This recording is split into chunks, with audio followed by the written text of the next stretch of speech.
Hey guys, welcome back. This is me, Sal Mahajan, and in today's video, we're going to be discussing about the Azure Dashboard. So before we do open the Azure Dashboard, you can head over to this website. If you Azure.com or Azure.microsoft.com, you can sign in or you can create a free account. Do keep in mind that you would require a credit card or while setup of the account. Once you are logged in, you will be sent over to this, that is portal.azure.com, which is basically a dashboard. And today we're going to be talking about how to navigate through the dashboard. So initially, you'll be seeing Azure services over here. So this Azure services basically just pops up some services that you have searched for or used previously. Then coming to the, we'll talk about this top bar first of all. So first of all, you can see these three bars. You can click on that. It opens the panel in which you have creator resource, home, dashboard, all services, and then your favorite services. These are basically the services that you have used the most. Coming to the search bar, we will come to that in a moment. Then you have your Cloud Shell.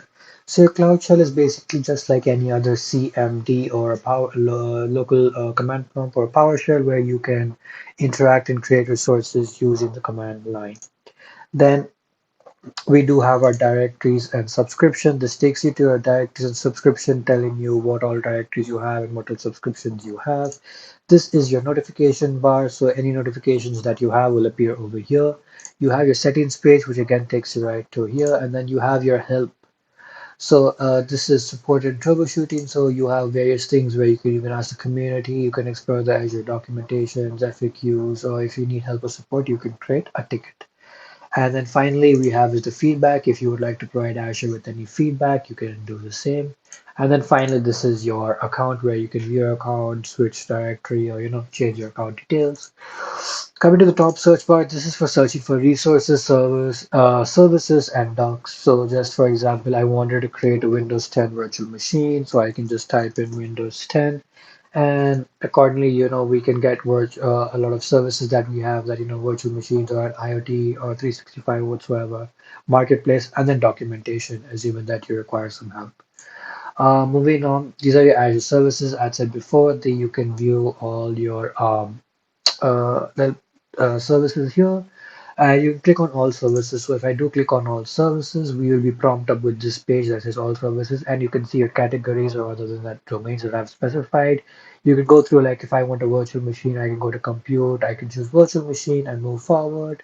Or I would like something related to the web, so I come to app service, so I can get a CDN profile, maybe databases, maybe analytics. So you can look at the categories and accordingly select. Click on this. Microsoft Azure will take you back to the dashboard or the home page, and then you have recent resources. As of right now, you can see I have recent resources because I was working on something. So upon you visiting or creating recent resources, you'll be able to view them over here. Coming down, you are in the navigate section. Here you can access subscriptions, resource groups, all resources, and a dashboard. Again, your subscription most likely would be as pay as you go, and then your resource groups, we will come to that in a moment. We'll come to that in the next video. And we have all resources where you can view every single resource that you have created and your customized dashboards that you must have created. Now, coming to tools, we have Microsoft Learn, Azure Monitor, Defender for Cloud, and Cost Management. Microsoft Learn is basically where you can learn about things, learn about Azure or other Microsoft related things. Azure Monitor, you can monitor all your apps and your infrastructure to see what apps are running at what capacity or, what issues are happening, stuff like that. Then you have your Microsoft Defender for Cloud, which basically you're securing your application and the infrastructure that you are using and your cost management. So it helps you to manage your costs. It tells you where you're spending a lot and where you can optimize your costs. Finally, at the below, we have useful links.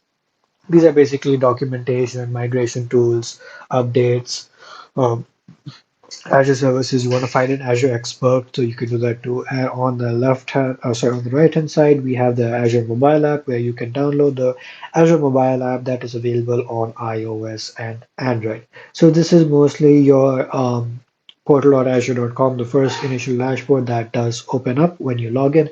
Again, for viewing this, you would require an Azure account. You can go to azure.com or azure.microsoft.com. The links will be available in the description. You can click, if you already have an account, you can click on sign in. If you do not have an account, you can click on free account. You can create a free account, and do keep in mind you would need to provide some sort of payment details to create a free account. And the free account gets you about, you get free services for 12 months and also a $200 credit to try things out. So I hope you guys understood what the dashboard, where everything is. If you want to look at services, you can click on all services. If you want to search something up, you can click and search it over here itself. And you can view your recent resources and stuff like that. And you can also open this for a few more things.